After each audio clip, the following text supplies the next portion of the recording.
Constantine VIII was the Byzantine emperor from December 15, 1025 until his death in 1028. He was the younger son of Emperor Romanos II and Empress Theophano. He was nominal co-emperor for 63 years from 962, successively with his father, stepfather, Nicephorus II, uncle, by marriage, John I, and brother, Basil II. Basil II died childless in 1025 and thus left the rule of the Byzantine Empire in Constantine's hands. Constantine had no interest in politics, statecraft or the military. His brief reign is said to have been an unmitigated disaster, sparking a collapse of the military power of the empire. Constantine had no sons, so shortly before his death he married his daughter Zoe to his chosen successor Romanos Argyros. Family Constantine's father, Romanos II, was the sixth Byzantine emperor of the Macedonian dynasty. After the death of his first wife, Bertha, who took the name Eudocia, daughter of Hilarius, he fell in love with and married an innkeeper's daughter from the Peloponnese, Theophano.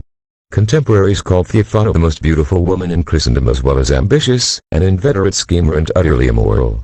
She bore Romanos 4 children, including Constantine, born in 960, and his elder brother Basil, born in 958. His sister Anna's hand was considered such a prize that Vladimir of Kiev converted to Christianity in order to marry her. Aged 8, Constantine was engaged to a daughter of Emperor Boris II of Bulgaria, but in the end he married a Byzantine aristocrat named Helena, daughter of Elippius. By Helena he had 3 daughters: Eudocia, who became a nun; Zoe, who was empress for 22 years; and Theodora, who reigned for 18 months and was the last of the Macedonian line.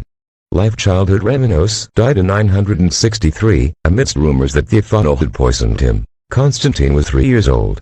Constantine and his brother had been crowned co-emperors by their father in March 962. The widowed Theophano installed herself as regent for her sons and promptly purged the imperial government, appointing her own men. Passing over a bevy of suitors among Constantinople's courtiers, she made an alliance with Nicephorus Phocas. Nicephorus, a physically repulsive ascetic twice her age, was the greatest military hero of the empire. In return for her hand, the childless Nicephorus gave a sacred pledge to protect her children and their interests.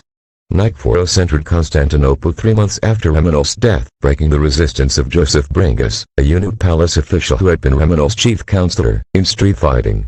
Nicephorus was crowned emperor in the presence of his nominal co-emperors, Constantine and Basil. A month later he married their mother. 6 years later, Nicephorus was murdered at Theophano's instigation, and her lover and co-conspirator John Tzimiskes was acclaimed emperor. Tzimiskes proposed to marry Theophano, but the empress had by then been too damaged by gossip and rumors, many of them accurate.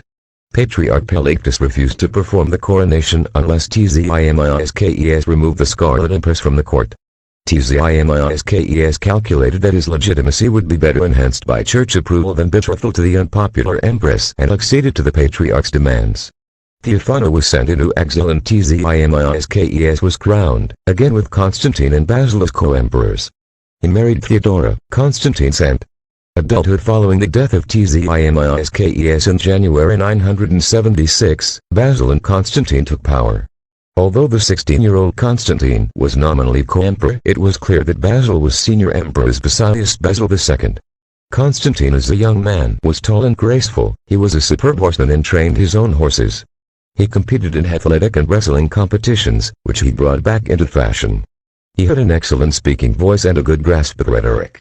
He was a gourmet and a gourmand. He had no interest in politics, statecraft or the military, and never developed any. Constantine led troops alongside his brother in 989. The campaign ended without any combat and Constantine was not appointed to military command again. Emperor Basil II had an illustrious reign, earning the sobriquet Belgar Bulgarochtonis. He died childless on December 15, 1025, and Constantine, a 65-year-old widower, became sole emperor as Constantine VIII. He had been a co-emperor for 63 years, but had always been content to enjoy the privileges of imperial status, without concerning himself with state affairs. He spent his life on the search of pleasure and entertainment, or amusing himself with riding and hunting. He was of frivolous disposition. He desired nothing more than to pass his life wallowing in extravagant pleasures. Constantine as emperor carried on as he always had, hunting, feasting, and enjoying life, and avoided state business as much as possible. By the time he became emperor, he had chronic gout and could hardly walk. He met challenges with impulsive cruelty, persecuting the nobility and ordering an orgy of torture. Blinding was a favorite punishment for crimes real or imagined. He filled the senior court and state positions with nonentities. Within months the land laws of Basil II were dropped, under pressure from the Anatolian aristocracy. Devoid of any semblance of moral fiber, he would grant any concession. Favoritism failed to win him friends, and he persecuted the nobility when he felt threatened by conspiracy. The start of the decline of the Byzantine Empire has been linked to Constantine's accession to the throne. His reign has been described as an unmitigated disaster, a breakup of the system and causing a collapse of the military power of the empire. He ruled for less than 3 years before his death on November 11, 1028. On his deathbed, and without a male heir, Constantine recalled the senior aristocrat Constantine Lesnos, Duke of Antioch, to the capital in order to marry his daughter Zoe. The Dolasns were one of the few powerful patrician families who had been unswervingly loyal to the Macedonian dynasty. Constantine Dolasnos set out from his estates in the Armeniac theme, but before reaching Constantinople the situation changed. The emperor's advisors preferred a weak ruler whom they could control, and, typically, Constantine was persuaded. He chose Remenos Argyros instead, forcing him to divorce his wife and marry Zoe. The wedding took place only 3 days before Constantine died on November 11, 1028. Remenos was crowned Remenos III, r. 1028 to 1034, 4 days later.